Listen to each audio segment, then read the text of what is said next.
sambahin ang ngalan mo,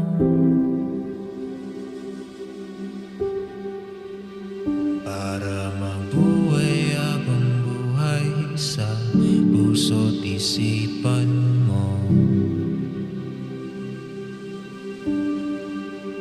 Sino pa ako para mapansin mo?